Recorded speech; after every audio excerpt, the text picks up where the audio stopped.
San Juan María Vianney, cura de Ars, 9 de agosto.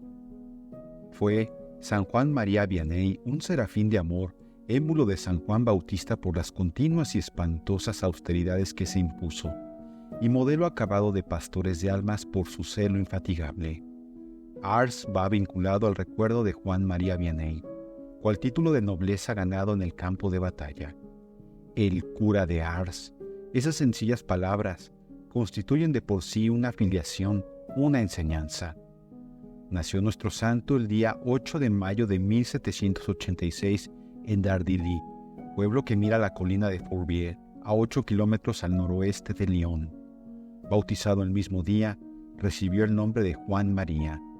El padre, Mateo Vianney, que era, al igual que su consorte, excelente cristiano, siguiendo una piadosa costumbre, ofreció este nuevo vástago a la Santísima Virgen.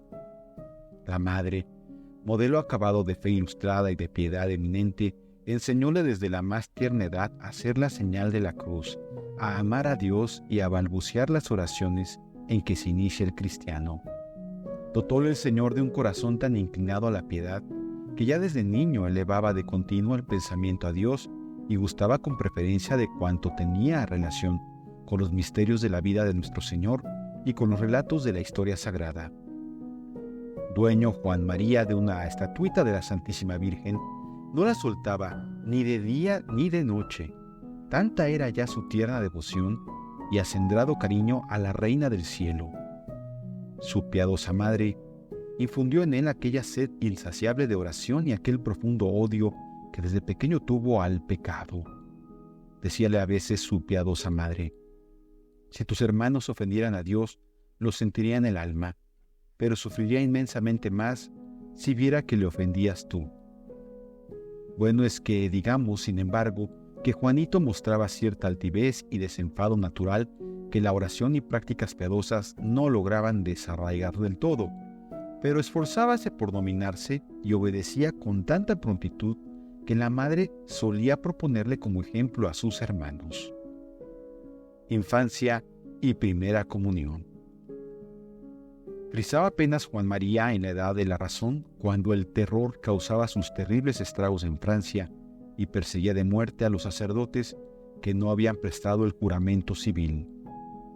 De estos había algunos en los contornos de Dardilly, y la familia Vianney albergó de momento a cuantos pudo. De ese modo, el niño pudo asistir al santo sacrificio celebrado a ocultas y de noche, y enterarse de que la familia tenía escondidos crucifijos e imágenes piadosas. A su vez guardó él cautelosamente su estatuita de María, y cuando le pusieron de pastorcillo del rebaño paterno, llevaba siempre consigo el preciado tesoro. En los prados, en compañía de su hermana Margarita, y sobre todo cuando iban al hermoso vallejo de Chantemer, mientras cuidaba a Juan María el ganado, tenía por costumbre entronizar la estatuita en el tronco de un árbol o sobre un altarcito, y le rezaba el rosario. Poco a poco cobró ascendiente sobre los demás pastores y les hacía rezar también. Organizaba con ellos pequeñas procesiones, enseñábales las oraciones que aprendiera de su madre y encarecíales mucho la obediencia y la corrección en el hablar. En una palabra, hízose su custodio, lo cual no le impedía jugar a la rayuela como el que más cuando era el momento de divertirse. En el invierno de 1795 frecuentó el niño la modesta escuela de Dardilly, en la que muy pronto descolló por su cordura y aplicación. A los 11 años se confesó por primera vez con el ilustrado padre Gabós de la Compañía de San Sulpicio. Este indicó a los padres la conveniencia de procurar al niño la enseñanza religiosa más completa y le recomendó le enviaran a la aldea de Écully, donde se hallaban ocultas 2 monjas de San Carlos que preparaban a los niños para la primera comunión. Juan María se hospedó por espacio de 1 año en casa de una tía suya. Durante la segunda época del terror, en 1799, que coincidía con la siega de heno, hizo el niño la primera comunión. Contaba a la sazón 13 años cumplidos.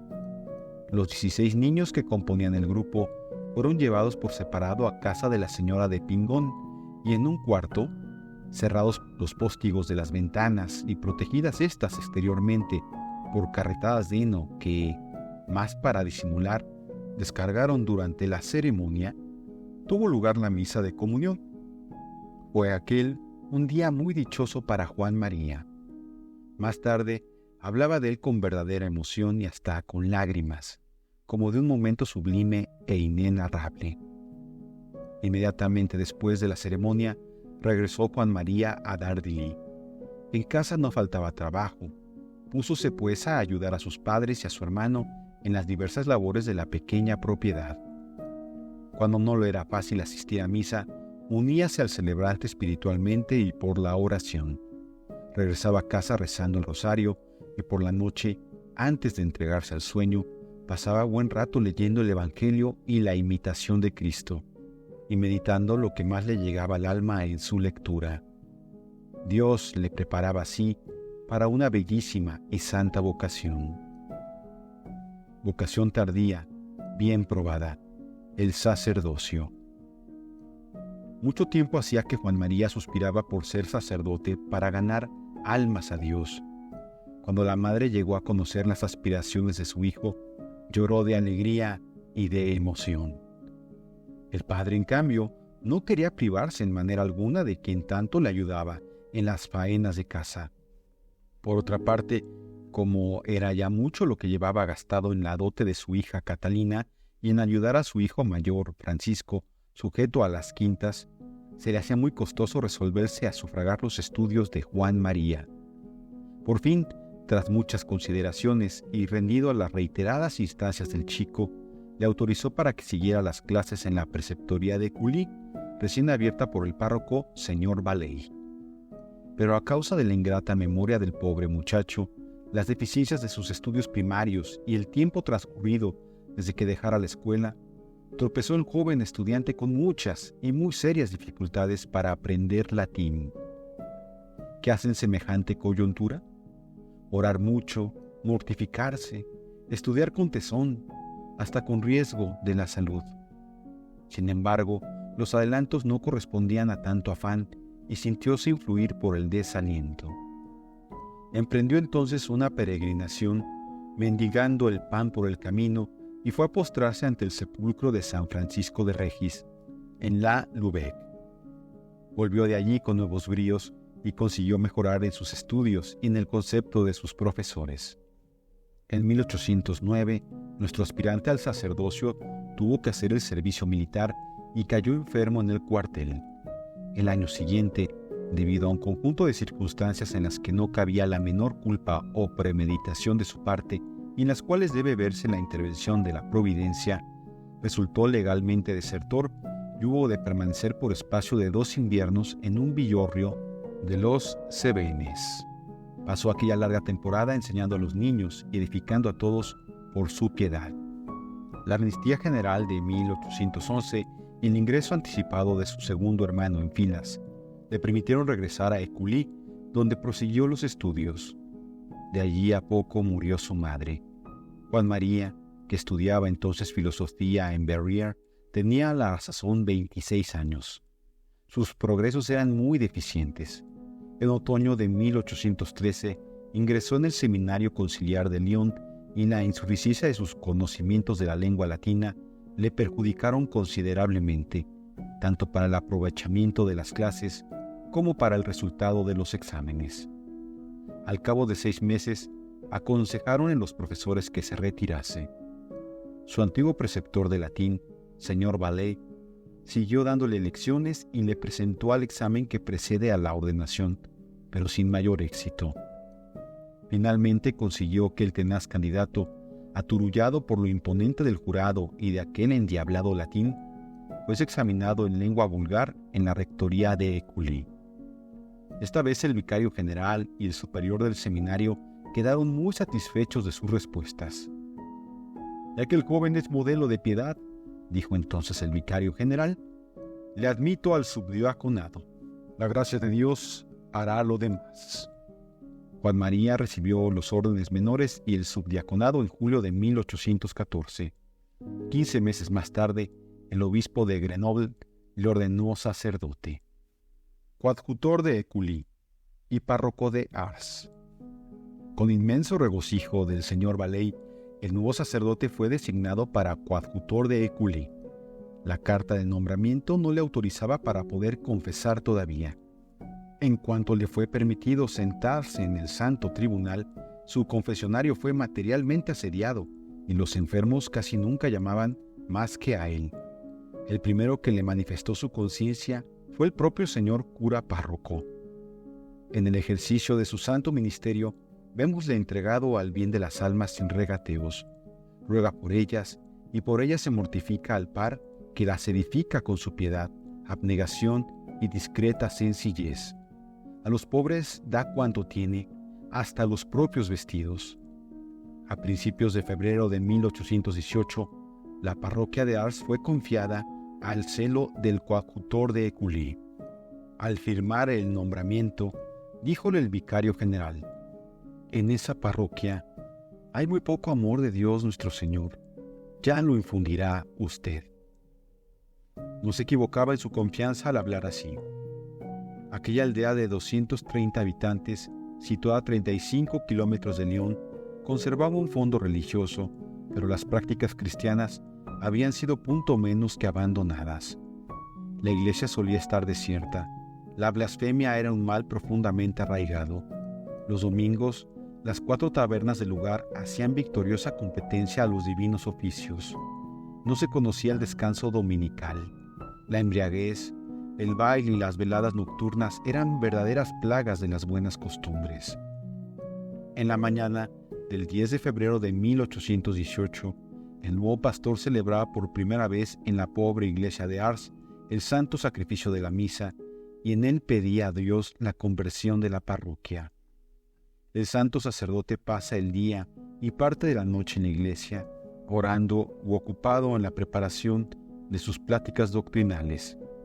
El descanso de la noche lo tomará echado sobre unos sarmientos o en el duro suelo, pero antes de acostarse se disciplinará con un instrumento armado de aceradas puntas hasta derramar sangre. Sus modestos saberes son para los pobres y para el ornato de la casa de Dios. A veces pasa 2 o 3 días sin probar bocado. Por espacio de 10 años, él mismo se adereza el escaso e invariable sustento que ha de bastarle para no morir de hambre, y en todo muéstrase afable, acude presuroso a la cabecera de los enfermos y visita a los feligreses. Para hacer más atractiva la iglesia, la embellece con un nuevo altar y trae ornamentos nuevos. Habilita otras capillas y declara guerra a la ignorancia, valiéndose de la catequesis y de pláticas dominicales. Fueron menester 8 años de labor ardua y tenaz para combatir la indiferencia religiosa de los fieles, acabar casi por completo con la blasfemia y desterrar el trabajo de los días festivos y la clientela de las tabernas. Tendrá, empero, que luchar más de 25 años para quitar a sus feligreses la afición al baile. Muchos proclamaban que tales placeres eran inocentes y legítimos, pero el celoso pastor abrió los ojos a aquellos infelices ciegos, lo mismo desde el púlpito que en el confesionario. El baile, les decía, el vestido indecente y las veladas nocturnas, tal como las usáis, son fomentadoras y encubridoras de la pasión torpe. Y no se limitaba a perorar, presentábase de improviso en la plaza pública. Su sola presencia bastaba para hacer huir a los danzantes, y remuneraba al músico o al tabernero para que se ocultasen durante la diversión. En la capilla de San Juan Bautista de la parroquia había hecho poner esta inscripción tan evocadora: su cabeza fue el precio de un baile. Llegábase a dar la absolución a los jóvenes que frecuentaban el baile y aún a los que solo eran, en tales fiestas, meros espectadores. La hora de las grandes contrariedades. El apóstol ha de fecundar su obra con el dolor si quiere hacerla eficaz. En Ars, las almas verdaderamente cristianas aceptaron gustosas las pláticas y reformas del señor cura. En la gente ignorante suscitaron, en cambio, cierta extrañeza y aún quejas y murmuraciones. Las almas pervertidas, los pecadores endurecidos fueron más lejos. Esgrimieron el insulto, la calumnia el ultraje infamante contra el humilde sacerdote, considerado por todos como un santo, y llegaron hasta remitir al obispado cartas que determinaron una información canónica. Pero la oración, el buen ejemplo y la heroica austeridad del santo cura vencieron todas las contrariedades y obtuvieron por fin la total transformación de la aldea. Ars ya no es Ars, es una modesta parroquia que sirve a Dios de todo corazón, escribía el buen párroco. Los feligreses han pasado del libertinaje a la virtud, unos y otros de la piedad incipiente al fervor. Ya no se conoce el respeto humano. La asistencia al templo es asidua y los domingos se guardan con todo rigor. Se reza el Ángelus en el templo y en la calle. Son más castas las conversaciones. Las prácticas religiosas han reaparecido en los hogares. Durante la semana está de continuo un adorador ante el Santísimo Sacramento. Muchas personas oyen diariamente misa antes de ir a la labor. La cofradía del Santísimo Sacramento, que llevaba la vida lánguida, ha revivido. Cada noche, al son de campana, congréganse los fieles en la iglesia para la oración en común. Las procesiones, y en particular la del Corpus, se celebran con la máxima solemnidad, testimonio del fervor de los fieles. Para las niñas de la parroquia, y más tarde para la educación cristiana de las huérfanas abandonadas, se gastó el santo párroco todo su patrimonio, fundando aquella admirable Casa de la Providencia, que fue modelo de obras para la educación popular y tuvo muchos imitadores. Romerías a Ars, luchas con el demonio. Desde 1820, el cura de Ars predicó y confesó asiduamente en las parroquias vecinas con motivo de la hora santa o de las misiones que allí se daban, consiguiendo abundantísimo fruto. No retrocedía ante ninguna molestia. Fuera de día o de noche, en invierno o en verano, siempre acudió presuroso a prestar servicio a sus hermanos. Para tener el consuelo de ver y oír a este santo varón, a la vez que, para pedirle consejo, acudían a Ars fieles de la Dombé, de la Bresé y del Leonesado. Así tuvieron principio las célebres romerías que llevaban cada año a la parroquia de Ars a millares de personas de toda condición, no solo de Francia, sino también del extranjero, sacerdotes, religiosos, funcionarios públicos, incrédulos, pecadores, almas atribuladas y almas ganosas de perfección. Todos se volvían consolados, curados, ilustrados y convertidos después de haber visitado al siervo de Dios. Los pecadores corrían tras el humilde sacerdote, pero el demonio, despechado por las numerosas conversiones que el santo obtenía y queriendo a todo trance impedirlas, le abrumó por espacio de 35 años con una molestísima y pesada obsesión. Quitábale el sueño y el descanso con recios golpes, alaridos y alborotos de todo género, estremecimientos de la casa y de los muebles, injurias y otras molestias por el estilo, y aún intentó disgustarle de la oración y de la labor apostólica. Pero el santo replicaba a estas tentaciones dándose con más ahínco a lo que el demonio combatía en él y multiplicando su celo por las almas. Maravilloso médico de las almas. La muchedumbre de peregrinos que diariamente invadía la localidad, llegaban 100,000 al año, imponía el señor cura largas sesiones de confesionario. Dios le había comunicado el talento de dirigir las almas. Sabía infundir gusto y aún ansia de la confesión. Leía en las conciencias, manifestaba a cada cual su estado y aconsejaba luego con luminosas y acertadas palabras. Levantábase a medianoche para sus rezos y a la 1 iba a la iglesia a confesar a los que ya le aguardaban. Terminada la misa, reanudaba las confesiones y las proseguía hasta la hora de la doctrina, es decir, hasta poco antes del mediodía. A eso de la 1 regresaba nuevamente al templo para confesar sin interrupción hasta el toque de oraciones. Por espacio de 30 años, pasó diariamente de 16 a 20 horas en el confesionario. A esta labor correspondían las bendiciones divinas que caían abundantes sobre las almas y aún sobre los cuerpos de los que acudían a él con esperanza de alivio. Todos los que a él se acercaban volvían con el corazón henchido de gozo y con el alma llena de las grandes ambiciones de la santidad, de manera que la peregrinación a Ars fue un continuo ascender a Dios. En su profunda humildad, que a juicio de Monseñor de Segur hubiera bastado para canonizarle, el santo cura de Ars atribuía tal cúmulo de gracias a su amada santita, la mártir Santa Filomena, una de cuyas reliquias, recientemente descubiertas, había podido conseguir y a la que había dedicado una capillita en la iglesia de Ars. Muerte y honras fúnebres. Repetidas veces había anunciado el santo párroco su próximo fin. El viernes 29 de julio de 1859 se sintió mal. Aunque acometido de frecuentes sofocos, siguió confesando y explicó la doctrina como de costumbre. El calor era asfixiante y la iglesia, colmada de fieles, un verdadero horno. Con todo, el ministro del Señor permaneció firme en su lugar. Por la noche estaba completamente extenuado. Costóle mucho llegar a la rectoría y se acostó tiritando por la fiebre. «Hijos míos», dijo a los presentes, «he llegado al fin de mi carrera».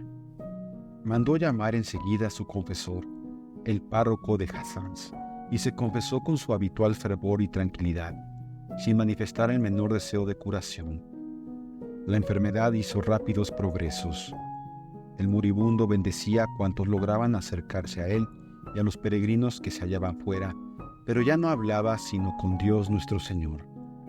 Iniciáronse rogativas a Santa Filomena para que curara a su gran devoto, mas el estado del mismo empeoró, por manera que al día siguiente fueronle administrados la extrema unción y el santo viático. El obispo de Velay acudió a bendecir y abrazar por última vez al venerable moribundo. El jueves 4 de agosto, a las 2 de la madrugada, el cura de Ars entraba en la gloria. Millares de peregrinos desfilaron ante el venerado cadáver para tocar en él diversos objetos de piedad.